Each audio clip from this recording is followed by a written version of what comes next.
Hello and welcome friends, my name is Sitam Patel और आप देख रहे हैं इंजीनियर्स टेक्निकल यूट्यूब चैनल। चलिए तो आज की वीडियो शुरू करते हैं। वीडियो शुरू करने से पहले अगर आपने मेरे चैनल को सब्सक्राइब नहीं किया है तो रेड कलर के सब्सक्राइब बटन पर क्लिक कर आप मेरे चैनल को सब्सक्राइब कर सकते हैं। साथ ही इस छोटे से बेल आइकन पर क्लिक करना मत भूलिए ताकि जब भी नई वीडियो मैं अपलोड करूँ तो उसका नोटिफिकेशन आपको सबसे पहले मिले और उसका लाभ आप सबसे पहले उठा पाएँ।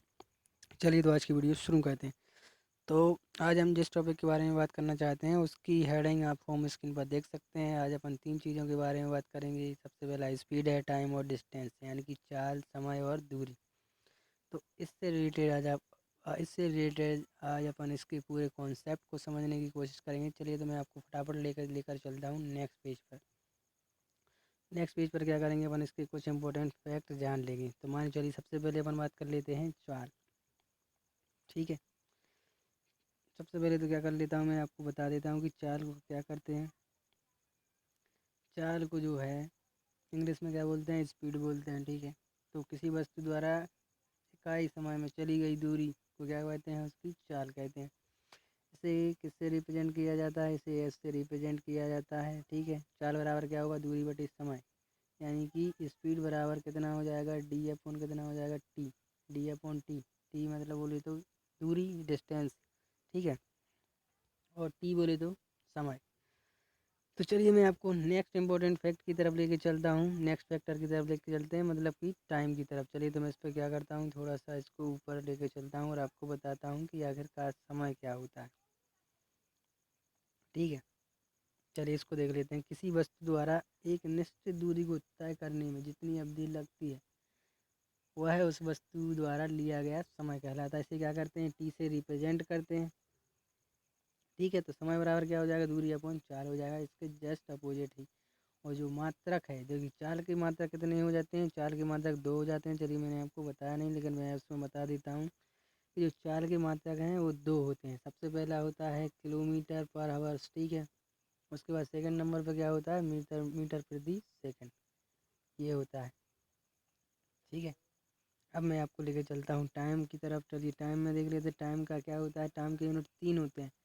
मतलब टाइम के जो मात्रक हैं वो 3 होंगे, या तो टाइम सेकंड में मेजर होगा, या फिर घंटे में यानी कि हावर्स में होगा, या फिर मिनट में।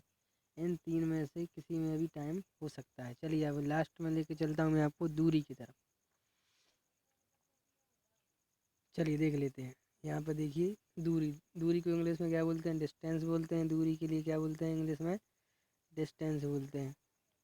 तो दूरी क्या होती है, जब किसी वस्तु द्वारा चली गई दूरी, उसकी चाल और समय, उसके द्वारा लिए गए समय, ठीक है, उसके द्वारा लिए गए समय के गुणनफल के बराबर हो तो उसे क्या कहते हैं, दूरी कहते हैं। इसे क्या करते हैं, डी से रिप्रेजेंट किया जाता है। ठीक है, और डी बराबर जो होता है वो क्या हो जाता है, एस गुणा टी। एस गुणा टी मतलब कि चाल इंटू क्या हो जाएगा, समय। और मात्रा क्या होगा, मीटर या किलोमीटर। मात्रा क्या हो जाएगा, या तो मीटर होगा या फिर किलोमीटर। इन दोनों में से क्या हो जाएगा, दूरी का मात्रक। चलिए अब चलते हैं नेक्स्ट इंपॉर्टेंट फैक्ट की तरफ। मैं आपको नेक्स्ट पेज पे लेके चलता हूँ। चलिए अब अपन जानते हैं चाल के बदलाव, यानी स्पीड को कैसे चेंज करना है, या तो किलोमीटर या मीटर में। देखिए फर्स्ट पॉइंट क्या है आपके पास, यदि चाल किसमें है आपकी, मीटर प्रति सेकंड में, यानी कि चाल कितने में, मीटर प्रति सेकंड में। क्या करना है आपको, किलोमीटर प्रति सेकंड में बदलना है, यानी कि किलोमीटर प्रति आवर्स। ठीक है, किलोमीटर प्रति आवर्स में बदलना है। तो इसके लिए क्या करना पड़ेगा आपको, 18/5 से क्या करना पड़ेगा, उसमें गुणा करना पड़ेगा चाल को। तो ये आपको ध्यान माइंड में रखना है। तो ये कैसे माइंड में रखोगे कि किलोमीटर में चेंज करना है, तो किलोमीटर बड़ा होता है किससे, मीटर प्रति सेकंड। मीटर से बड़ा होता है किलोमीटर, तो ऊपर कितना आ जाएगा, 18 आ जाएगा। और अगर जो सेकंड पॉइंट है, सेकंड पॉइंट, ठीक है, ये हो गया। फर्स्ट पॉइंट के जैसे मान के चलिए फॉर एग्जांपल के लिए 25 मीटर प्रति सेकंड था, तो 25 गुना कितना कर दिया, 18/5। ठीक है, इसमें गुणा कर दिया, ये मीटर प्रति सेकंड था। ठीक है, अब क्या हो जाएगा, ये किलोमीटर पर हावर्स हो जाएगा। अब 18/5 से इसमें गुणा कर देंगे, तो इससे इसको काट दोगे तो कितना कट जाएगा, 5, यानी कितना हो जाएगा, 90। 90 क्या हो जाएगा, 90 किलोमीटर पर हावर्स। इसकी ये स्पीड चेंज हो जाएगी। जो सेकंड पॉइंट होगा वो क्या हो जाएगा, सेकंड पॉइंट जो है कि मान चलिए आपके पास चाल किस में है, मीटर यानी किलोमीटर पर हावर्स में है, इसको आपको किस में चेंज करना है, मीटर पर सेकंड में चेंज करना है। तो इसमें जनरली उसके जस्ट अपोजिट हो जाएगा कितना, 5/18 से इसमें मल्टीप्लाई हो जाएगा। ठीक है, सबसे पहले तो मान चलिए यहाँ पर कितना था, 90 किलोमीटर पर हावर्स था। इसमें क्या करना है आपको, 5/18 से इंटू कर देना है। ठीक, अपन फॉर एग्जांपल के लिए भी लेके चलते हैं। यहाँ पर देखिए, यहाँ पर 90 था, इसमें क्या कर दिया, 5/18 से मल्टीप्लाई कर दिया। 5/18 से मल्टीप्लाई कर दिया, 18 पंची कितना हो जाएगा, 90, और 5 × 5 कितना हो जाएगा, 25। 25 किलोमीटर इसका राइट आंसर आ जाएगा। अब नेक्स्ट की तरफ चलते हैं। फॉर एग्जांपल के लिए देखिए, 250 किलोमीटर, 250 मीटर प्रति सेकंड क्या करना है, किलोमीटर प्रति घंटा में बदलना है। देखिए 250 मीटर प्रति सेकंड, तो 250 गुणा कितना कर दिया, 18/5 कर दिया, तो कितना आ गया, 5 से इसको काट दिया तो 50/25 यानी कि 50 × 18, 18 पंची 90 यानी कि 900 किलोमीटर पर हावर्स आ गया। और अगर मान चलिए आपके पास कितना है, 900 किलोमीटर पर हावर्स, तो इसको क्या करना है आपको, मीटर प्रति सेकंड में बदलना है। ठीक है, मीटर प्रति सेकंड में, तो क्या करोगे, 900 में कितने से गुणा कर दोगे, 5/18 से। कितने से गुणा करना पड़ेगा, तो देखिए इधर हो जाएगा 900 गुणा कितना हो जाएगा, 5/ कितना हो जाएगा, 18। तो 18 इससे काट दो, 18 पंचे कितना हो जाएगा, 90।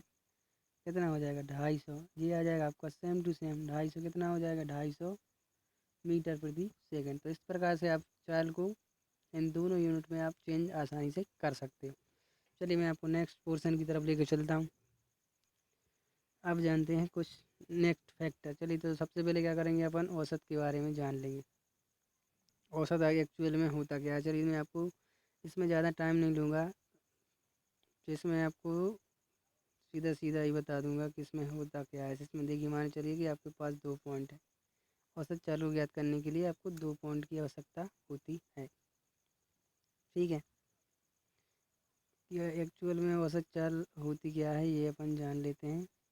जरा देखिए, जब कोई व्यक्ति, ये फर्स्ट वाला पॉइंट है, मैं आपको इसको फटाफट समझा देता हूँ कि एक व्यक्ति या वस्तु द्वारा किसी किसी दूरी को तय करने के लिए यदि चाल क्रमशः, मतलब कोई भी दूरी हो, उसको तय करने के लिए आपको क्या करना पड़ेगा, डिफरेंट टाइप ऑफ स्पीड का क्या करना पड़ा, इस्तेमाल करना पड़ा। ठीक है, इस्तेमाल करना पड़ा कि, ठीक है, तो उसके लिए फॉर्मूला कौन सा लग जाएगा आपके पास, सीधा सीधा लग जाएगा। जब 2 डिफरेंट चाल हो, ठीक है, एक ही दूरी को इस्तेमाल करने के लिए, तो इस टाइप से इसमें फॉर्मूला लग जाएगा। ये फर्स्ट है। मान चलिए कि एक छात्र अपने घर से स्कूल कितना जाता है, 25 किलोमीटर प्रति घंटे से जाता है। ठीक है, जबकि दोपहर वापसी में उसकी चाल कितनी हो जाती है, 55 किलोमीटर घंटा रखता है। तो उसकी औसत चाल निकालना है। तो औसत चाल यानी कि एवरेज चाल निकालना है। तो एवरेज चाल निकालने के लिए क्या करना पड़ेगा, आपको सीधा फॉर्मूला लगाना पड़ेगा। इधर सीधा हो जाएगा 2xy, ब्रैकेट में कितना आ जाएगा, एक्स मतलब अपॉन में x+y।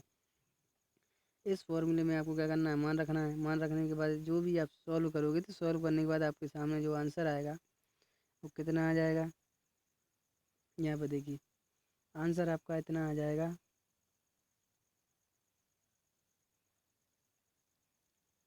आंसर आएगा आपका 34.375। तो इस टाइप से इसका आंसर आपको आ जाएगा। अब चलते हैं सेकंड पॉइंट पे। सेकंड पॉइंट क्या है आपके पास, ये भी जान लेते हैं। यहाँ पर देखिए, ये है, इसको जानना भी बहुत आसान सा है। यहाँ पर देखिए, जब आप क्या है, इसमें क्या हो जाएंगी, 3 चालें। जो फर्स्ट वाला था उसमें कितनी थी, 2 चालें, लेकिन इसमें क्या हो जाएगा, 3। अब यहाँ स्टार्ट होगा एक्स वाई और जेड से। तो एक्स वाई जेड में अगर 3 चाल डिफरेंट चाल हैं, और ठीक है एक ही दूरी है, तो इसको करोगे तो इसमें जो एवरेज चाल निकालोगे वो इस टाइप से निकालोगे। इसमें सीधा सीधा फॉर्मूला होगा 3xy अपॉन में क्या हो जाएगा, XY + YZ + XZ। ठीक है, इसके लिए फॉर एग्जाम्पल एक व्यक्ति 3 समान दूरियाँ हैं, ठीक है, 10 किलोमीटर प्रति घंटा, 10 किलोमीटर प्रति घंटे और 5 किलोमीटर प्रति, मतलब 12 किलोमीटर घंटा और 5 किलोमीटर प्रति घंटा की चाल तय करता है। तो उसकी औसत चाल आपको बतानी है। तो औसत चाल आपको बतानी है, तो इसके लिए क्या है, फॉर्मूले का इस्तेमाल करके सीधा सीधा जो आप राइट आंसर निकालोगे, तो वही आपका राइट आंसर होगा। राइट आंसर आपके पास कितना आ जाएगा, राइट आंसर आ जाएगा 7.83 किलोमीटर पर आवर्स। चलिए मैं आपको नेक्स्ट पेज की तरफ लेके चलता हूँ। नेक्स्ट पेज आपके सामने क्या है, नेक्स्ट सेगमेंट में आपके पास क्या है। चलिए मैं थर्ड पोर्शन आपको फटाफट समझाता हूँ कि थर्ड पोर्शन में आपके पास है क्या। चलिए इसको मैंने पूरा अरेंज कर दिया। चलिए मैं इसको थोड़ा सा जूम इन करता हूँ और ऊपर ले जाता हूँ और आपको अच्छे से समझाता हूँ। चलिए देखिए, 2 पॉइंट आपने समझ लिया। अब थर्ड पॉइंट में क्या है कि एवरेज चाल निकालने के लिए क्या करना है। यदि अलग अलग चालों में अलग अलग दूरियां तय की गई हैं, मतलब अलग अलग चालें हों और अलग अलग दूरियां, तो इस टाइप की कंडीशन में आपको क्या करना है, संपूर्ण यात्रा की कुल दूरी को आपको क्या करना है, जोड़ देना है। ठीक है, उसके बाद संपूर्ण यात्रा में लगा कुल समय, 3 चीज़ों की रिक्वायरमेंट होगी। उसके बाद क्या करना है, टोटल औसत चाल निकालने के लिए दोनों का क्या कर देना है, आपको भाग कर देना, तो आपका राइट आंसर आ जाएगा। तो इसके लिए फॉर एग्जांपल के लिए देखिए, इसके लिए मैंने फॉर एग्जांपल के लिए मैं यहाँ पे देखिए, इसके लिए तो क्या करना है, सबसे पहले तो आपको क्या करना है, क्वेश्चन को पूरा पढ़ लेना है, उसके बाद अपन इसको सॉल्व करेंगे। ठीक है, क्वेश्चन क्या है कि एक बाइक सवार किसी यात्रा की पहली 5 किलोमीटर की दूरी 20 किलोमीटर प्रति घंटे की चाल से, ये आपको पढ़ना है कि पहली 5 किलोमीटर की दूरी 20 किलोमीटर प्रति घंटे की चाल से अगली 40 किलोमीटर की दूरी, ठीक है, कितने 60 किलोमीटर प्रति घंटे की चाल से, और अंतिम जो है 75 किलोमीटर की दूरी 80 किलोमीटर प्रति घंटे की चाल से तय करता है। तो संपूर्ण यात्रा में उसकी औसत चाल क्या रही है आपको बताना है। सबसे पहले क्या कर लिया, कुल दूरी निकाल ली। कुल दूरी 5 40 प्लस 75 कितना हो गया, 120 किलोमीटर। ये हो गया फर्स्ट क्वेश्चन। उसके बाद तीनों यात्रा में कितना समय लगा यह आपको बताना है। तो इसके लिए क्या करना पड़ेगा, इसके लिए आपको एक ही क्वेश्चन करना है। मान के चलिए सबसे पहले तो सर तीनों यात्रा में कितना कितना टाइम लगा है यह आपको फाइंड करना है। देखिए इसको मैं थोड़ा सा ऊपर करता हूँ और यहाँ से आपको बताता हूँ क्या करना है। देखिए 5 किलोमीटर की दूरी तय करने में लगा समय कितना हो जाएगा, 1/4 हो जाएगा। और 40 किलोमीटर की दूरी तय करने में कितना हो जाएगा, 2/3 आवर्स हो जाएंगे। उसके बाद 75 किलोमीटर की दूरी में तय करने में लगा समय कितना हो जाएगा, 15/16 आवर्स हो जाएगा। उसके बाद क्या करना है आपको, टोटल टाइम, टोटल समय निकालना है टी। तो टोटल समय जो आ जाएगा वो कितना आ जाएगा, टोटल जो समय है आपके पास कितना आ जाएगा तीनों को जोड़ने पर। यहाँ पर देखिए तीनों क्या कर देना है, आपको जोड़ देना है। जोड़ने के बाद जो भी आपका राइट आंसर आएगा, यानी कि टोटल समय कितना आ जाएगा, 89/48 इस टाइप से आ जाएगा। अब क्या करना है आपको, एवरेज चार्ज निकालनी है। तो एवरेज चार्ज में क्या करना है, दोनों का क्या करना है, आपको बटे कर देना है। वो कैसे होगा, दोनों का बटे यानी कि 120 बटे कितना हो जाएगा, 89/18। चलिए मैं आपको वो नेक्स्ट पेज पे आपको दिखाता हूँ। चलिए इसमें यहाँ पर देख लीजिए, चलिए यहाँ पर देख लीजिए। अब यहाँ से सीधा सीधा फॉर्मूला लगा दिया कि औसत चाल बराबर क्या है, कुल तय की दूरी कितनी थी, 120 थी। कुल समय जो आपने निकाला वो कितना निकाला, 89 अपन कितना हो जाएगा, 48। इसके बाद इसको जब आप सॉल्व करोगे तो इस टाइप से आपके पास कंडीशन आ जाएगी। इसके बाद इस कंडीशन को आप सॉल्व करोगे, यहाँ से भाग दोगे। ठीक है, तो भाग देने पर आपका जो राइट आंसर आएगा वो कितना आ जाएगा, 64.7 किलोमीटर पर आवर्स। यही आपका राइट आंसर होगा। ठीक है, सापेक्ष चाल। तो तीनों कंडीशन मैंने आपको बता दिया। एवरेज चाल को किस तरह से आपको फाइंड करना है, तीनों कंडीशन आपने देख ली। ठीक है, पहली कंडीशन में कितना था, ये इस वाला सूत्र लगा था, 2x/1 कितना हो जाता है, x+y। ये आपकी पहली कंडीशन वाला सूत्र हो गया। उसके बाद जो सेकंड कंडीशन थी, सेकंड कंडीशन में क्या था, 3 चालें थी तो 3xyz हो गया था। अपॉन में क्या था, xy प्लस yz और प्लस कितना था, zx। तो इस टाइप से फॉर्मूला लगा था। और ये आपका थर्ड पोर्शन हो गया, यानी कि थर्ड टाइप से आपको एवरेज का पता चलेगा कि एवरेज चाल आपको निकालनी कैसे है। चलिए अब मैं आपको नए टॉपिक की तरफ लेके चलता हूँ, जिसका नाम होगा सापेक्ष चाल। ठीक है, इसके लिए भी मोस्ट इम्पोर्टेंट पार्ट है, इसको भी अपन समझने की कोशिश करेंगे। चलिए देखते हैं, यहाँ से मैंने ये पूरा अरेंज कर दिया, तो इसके अपन पॉइंट वाइज पॉइंट को आराम से समझने की कोशिश करेंगे। ठीक है, ये आपका जो फर्स्ट पॉइंट है, यदि दो व्यक्ति, ठीक है, दो व्यक्ति या वस्तु एक ही समय पर या अलग अलग समय पर एक ही दिशा में चलें तो इसके लिए क्या बोलते हैं, सापेक्ष चाल। सापेक्ष चाल इस कंडीशन में क्या होगी, घट जाएगी। एक ही समय पर या अलग अलग समय पर एक ही दिशा में चलेंगे तो क्या होगी, जो सापेक्ष चाल होगी वो क्या हो जाएगी, घट जाएगी, यानी कि x-y। ठीक है, इसके लिए मैं फॉर एग्जांपल के लिए आपको बता दूं कि ए जो जा रहा है, ठीक है, वो जा रहा है किस तरफ, ठीक है, ये जा रहा है क्लॉकवाइज जा रहा है, ठीक है, और बी बी जो है वो किस टाइप जा रहा है, क्लॉकवाइज जा रहा है। तो इन दोनों कंडीशन क्या हुई, चालें क्या हो जाएंगी, आपस में घट जाएंगी, बड़े में से छोटी। और जो थर्ड यानी सेकंड कंडीशन में क्या होगी, यदि ये व्यक्ति एक दूसरे की विपरीत दिशाओं में चलना आरंभ करें तो क्या होगी, सापेक्ष चाल क्या होगी, दोनों का योग हो जाएगा। जैसे कि माने चलिए चलिए ए जो जा रहा है किसकी तरफ, क्लॉकवाइज जा रहा है, और बी जा रहा है किसकी तरफ, ए की तरफ जा रहा है, एंटी क्लॉकवाइज जा रहा है। इन दोनों कंडीशन में क्या होगी, चालें क्या हो जाएंगी, जुड़ जाएंगी, ठीक है, क्योंकि ये क्या है, विपरीत दिशा में जा रहे हैं। चलिए मैं आपको थोड़ा सा फॉर एग्जांपल से ही बताता हूँ, इसको मैं थोड़ा सा अरेंज कर देता हूँ, उदाहरण के लिए अपन इसको समझने की कोशिश करते हैं, ठीक है। फॉर एग्जांपल के लिए आप यहाँ पर देख सकते हैं कि यदि दो कार चालक, ठीक है, नई दिल्ली से कानपुर एक ही समय में क्रमशः 45 किलोमीटर और 49 किलोमीटर प्रति घंटे की चाल से चलना आरंभ करते हैं और 3 घंटे पश्चात दोनों चालकों की दूरी कितनी होगी, यह आपको फाइंड करना है, ठीक है। तो इस टाइप के क्वेश्चन में क्या करना है, आपको कुछ भी नहीं करना है। यहाँ पर देखिए, यहाँ पर ए की जो चाल है कितनी है, वो 45 किलोमीटर पर आवर्स है, और बी की जो चाल है कितनी है, 49 किलोमीटर पर आवर्स है। दोनों की क्या निकाल ली आपने, सापेक्ष चाल निकाल ली, यानी कि बड़े में से आपको छोटे में घटा देना है, यानी 49 माइनस कितना हो जाएगा, 45, और जो घटाने के बाद जो आपके पास राइट आंसर में आएगा वो कितना आ जाएगा, 4 आ जाएगा। तो यानी कि एक ही दिशा में चल रही हैं, इसलिए क्या कर दिया, दोनों चारों क्या कर दिया, घटा दिया। अब 3 घंटे पश्चात क्या कर दिया है, आपको क्या बताना है, 3 घंटे पश्चात वह कितनी दूरी पर होगी, ठीक है, यह आपको फाइंड करना है। तो इसके लिए देखिए, इसमें आपको पता है कि आपने इतने फॉर्मूले पढ़े हैं कि दूरी बराबर क्या होगा, चाल गुणा समय। तो देखिए चाल जो है आपने कितनी निकाल ली, 4 किलोमीटर पर घंटे पर आवर्स के हिसाब से निकाल ली, और 3 है जो यानी 3 घंटे, तो 3 घंटा क्या निकाल लिया आपने, टाइम निकाल लिया।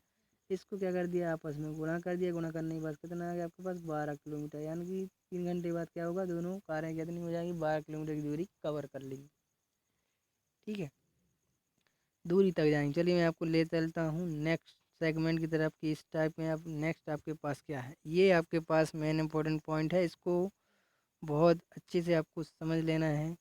इसके लिए 3 चीज़ें और सूत्र ही बताएंगे, वो सब कुछ रेलगाड़ी संबंध, ये बहुत ही इम्पोर्टेंट फैक्ट है। देखिए जो फर्स्ट है वो क्या है कि यदि कोई रेलगाड़ी किसी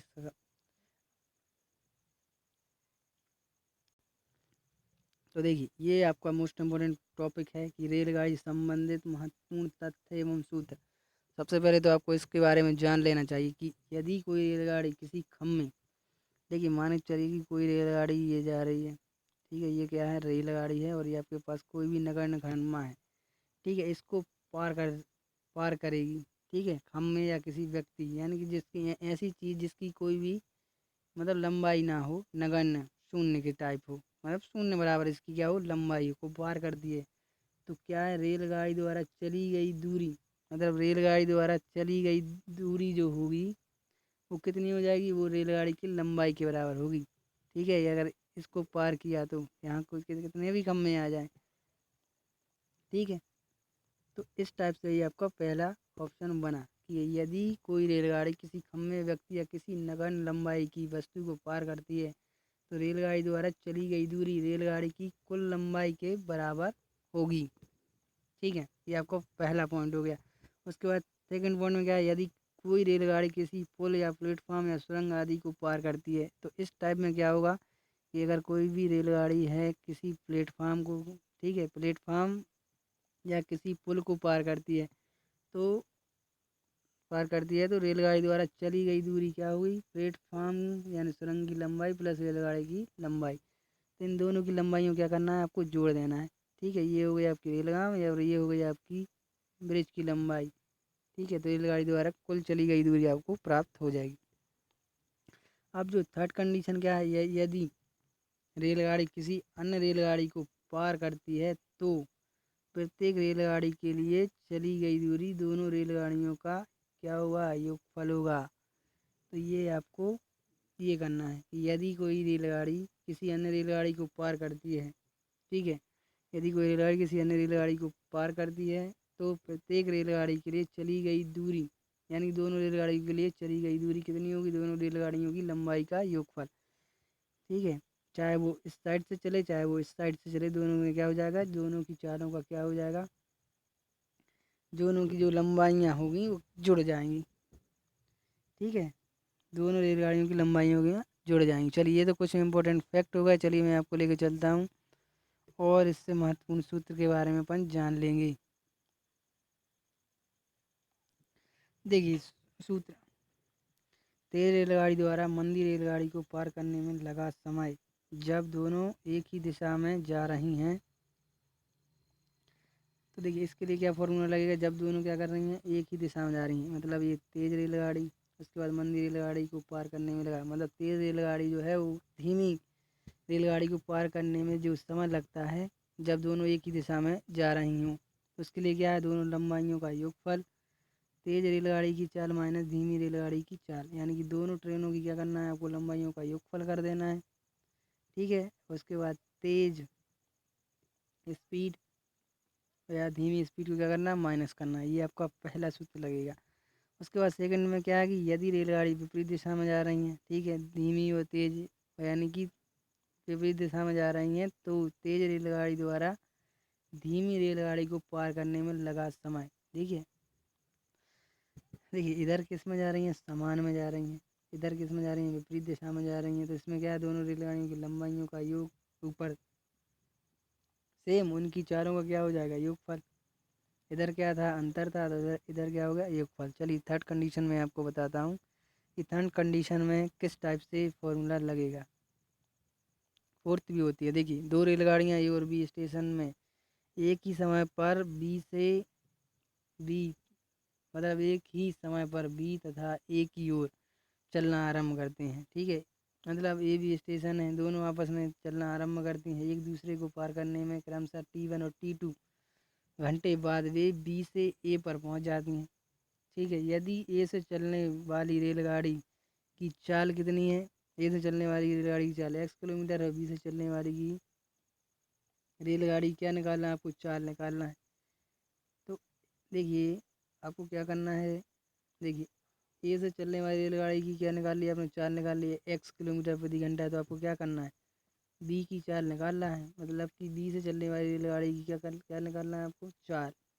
चाल क्या हो जाएगा, x और अंडर रूट इधर क्या हो जाएगा, T1/T2। इस कंडीशन में आपको इस टाइप से फॉर्मूला का यूज़ करना है। चलिए मैं आपको नेक्स्ट पेज पे लेकर चलता हूँ फटाफट, और आपको कुछ इससे और इम्पोर्टेंट फैक्ट के बारे में जानेंगे।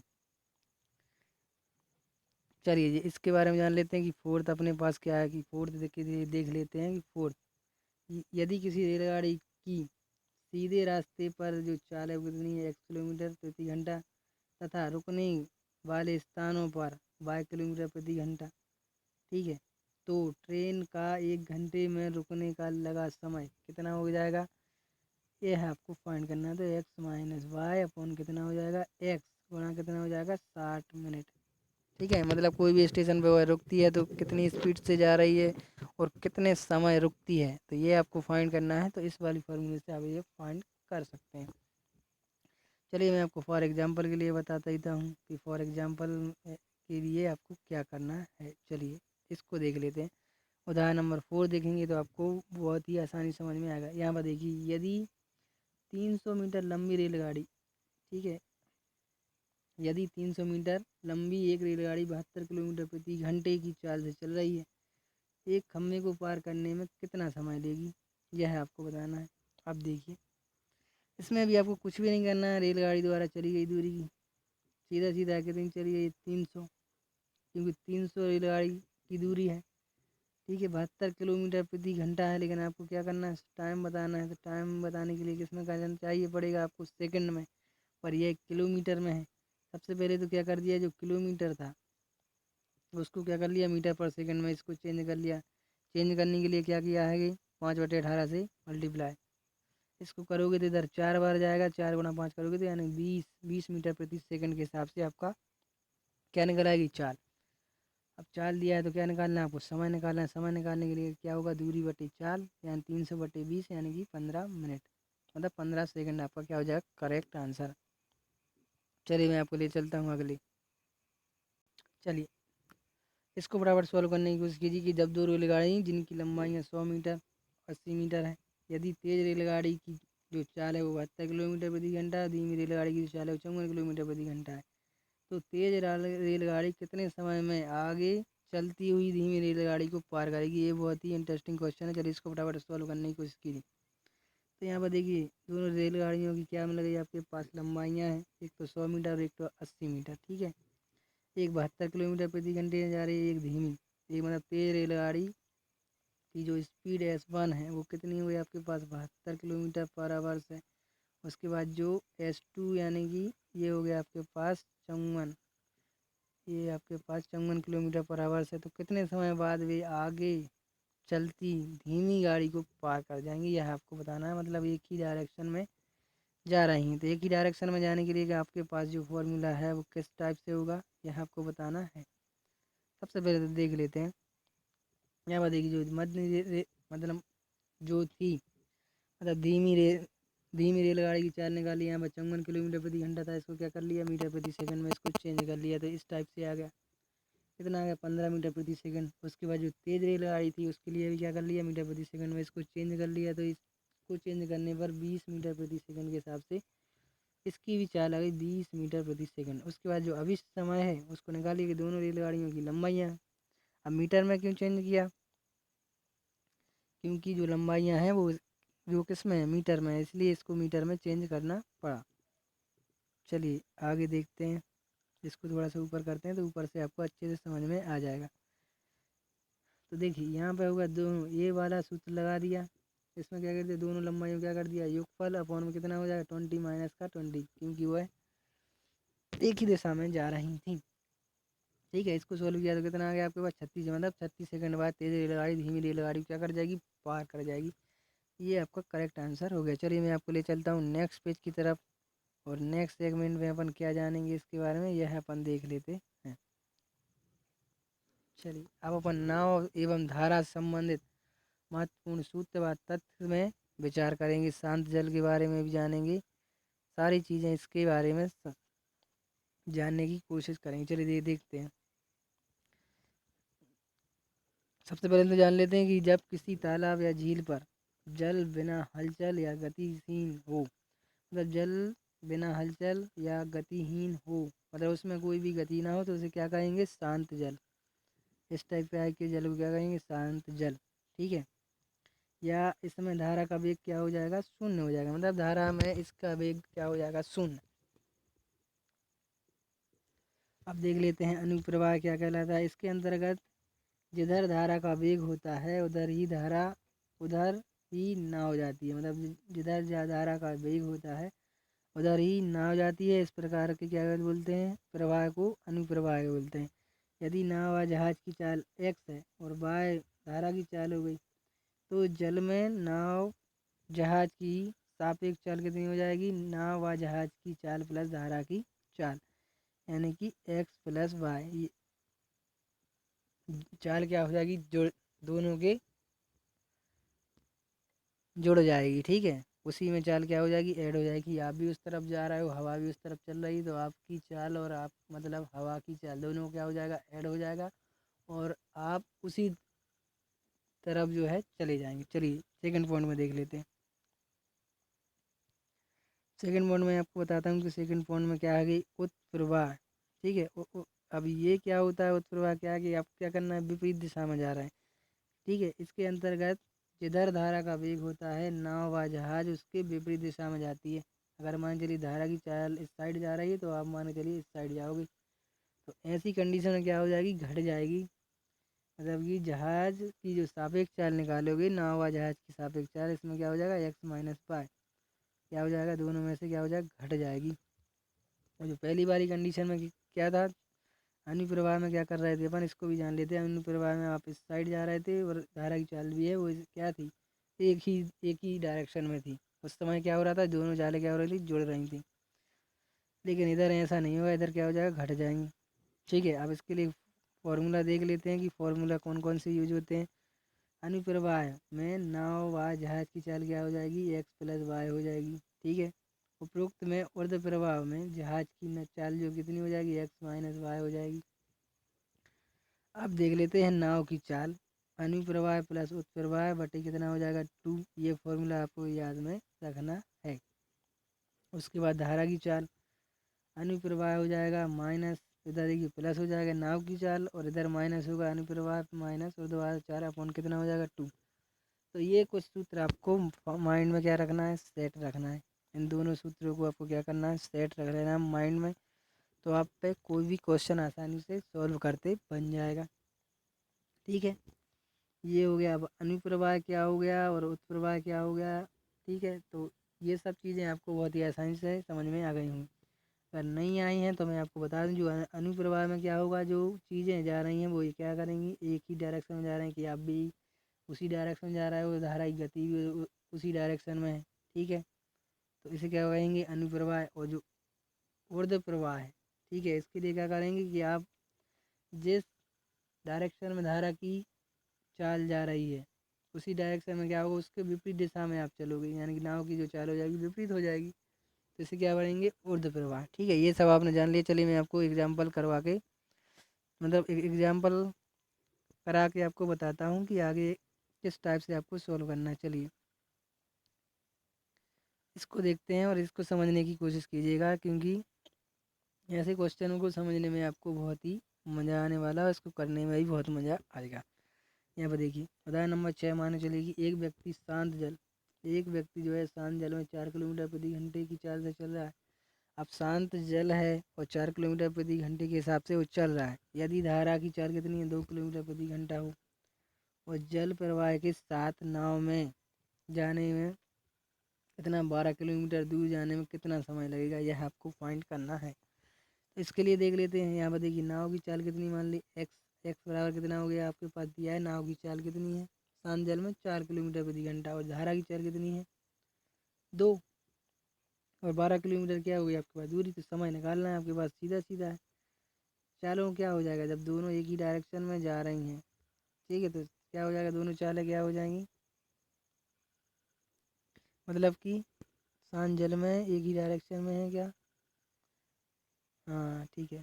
जल प्रवाह, तो जल प्रवाह के साथ यानी कि जल प्रवाह के साथ यानी धारा की दिशा के अनुदिश से ही जा रहे हैं। तो 12 किलोमीटर की दूरी तय करने में, तो देखिए समय बराबर क्या होगा, दूरी बटे 4। तो देखिए समय मतलब दूरी तो कितनी हुई आपके पास 12, यानी कि 12 किलोमीटर दूरी हो गई। और इधर क्या हो जाएगा, दोनों चाल क्या हो जाएंगी, ऐड हो जाएंगी, क्योंकि धारा के अनुदिश ही जा रहे हैं, यानी कि 4 + 2 हो जाएंगे। ठीक है, ये इसका समय हो जाएगा कि 4 + 2। इसको जब सॉल्व करोगे तो कितना आ जाएगा, 2 घंटे, यानी 2 घंटे के बाद वह 12 किलोमीटर की दूरी पार कर लेंगे। चलिए देख लेते हैं, नेक्स्ट क्वेश्चन देखते हैं। इसको समझने की कोशिश कीजिएगा, ये बहुत ही इंटरेस्टिंग क्वेश्चन है। चलिए इसको भी फटाफट समझने की कोशिश कीजिए। इसमें मैं आपको ज़्यादा समय नहीं लूँगा, छोटा सा ही समय लूँगा, ज़्यादा जो नहीं करना। देखिए एक नाविक स्थिर जल में 7 किलोमीटर प्रति घंटे की चाल से नाव चला सकता है। यदि धारा की चाल कितनी है, 3 किलोमीटर प्रति घंटा है, यानी कि एक्स बराबर कितना हो गया आपके पास, 7 हो गया। ठीक है, और जो आपके पास धारा की चाल है, यानी कि वाई बराबर कितनी हो गई आपके पास, 3 किलोमीटर प्रति घंटा। तो नदी के साथ 20 किलोमीटर जाने में तथा वहाँ से वापस आने में कितना समय लगेगा, यानी कि 20 किलोमीटर जाने और 20 किलोमीटर आने में कितना समय लगेगा।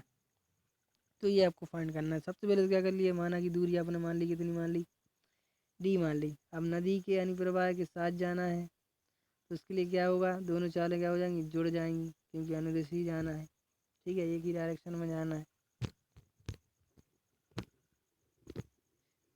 ठीक है, नदी के साथ किसी यानी कि जाने में और वापस आने में कितना समय लग जाएगा। देखिए यहाँ पे ये हो गया आपके धारा के अनुप्रवाह के साथ इसकी चाल निकाल ली, क्या कर दिया, जोड़ दिया, धारा की उत्प्रवाह के साथ चाल निकाल ली, हटा दिया, कितना हो गया 4 किलोमीटर। अब 20 किलोमीटर जाने में लगा समय और आने में लगा समय, यानी कि 20/10, यानी पहले हो जाएगा 20/10 प्लस कितना हो जाएगा 20/4 घंटे। इसको आपको क्या कर देना है, सॉल्व कर देना है। सॉल्व करने के बाद 2 + 7 यानी कि 7 घंटे इसमें टोटल आंसर हो जाएगा। इसमें आपको कोई भी दिमाग लगाने की कोई ज़रूरत नहीं थी, क्योंकि अनुप्रवाह के साथ कितने था, जैसे देखिए स्थिर जल में 7 किलोमीटर प्रति घंटे और 3 किलोमीटर। अब धारा के नदी के साथ जाने में देखिए जाने में और आने में मतलब दोनों एक ही बात होगी। जब पहले जा रहा है तो धारा की गति में जाएगा तो चाल क्या हो जाएगी, जुड़ जाएगी। जब वह जाएगा तो चाल क्या हो जाएगी, जुड़ जाएगी। लेकिन वो वापस भी तो आएगा, वापस आएगा तो क्या होगी, चाल घट जाएगी। तो दोनों कंडीशन में क्या निकाल लिया अपने, नदी के गति प्रवाह। उसके बाद 20 किलोमीटर जाने में लगा कुल समय, दोनों समय को क्या कर दिया, जोड़ दिया। अब यानी कि 20 की क्या हो गई, जहाँ की दूरी हो गई, जो समय लगा, चाल कितनी लगी, 10 किलोमीटर लगी, इधर 4 किलोमीटर, दोनों क्या कर दिया, जोड़ दिया। जोड़ने के बाद कितना आ गया आपका करेक्ट आंसर, 7। तो 7 आपका करेक्ट आंसर आ गया। तो मैं मतलब कि 7 हावर्स हो गया आपका करेक्ट आंसर। तो यहाँ पर देखिए कुछ इंपॉर्टेंट फैक्ट आपको यहाँ माइंड में रखना पड़ेगा कि अनुप्रवाह, ठीक है, और उत्प्रवाह। अनुप्रवाह में क्या होगा, ठीक है, आप धारा के साथ ही जा रहे हो कि धारा की गति भी ये है और नाव की गति भी क्या हो गई आपकी, एक ही डायरेक्शन में हो गई। तो क्या होगी, दोनों चालें क्या हो जाएंगी, जुड़ जाएंगी। उसके बाद जो ऊर्ध्व प्रवाह है, ठीक है, ऊर्ध्व प्रवाह में क्या होगा, दोनों डिफरेंट डायरेक्शन में जाएंगी तो चालें क्या हो जाएंगी, घट जाएंगी। ठीक,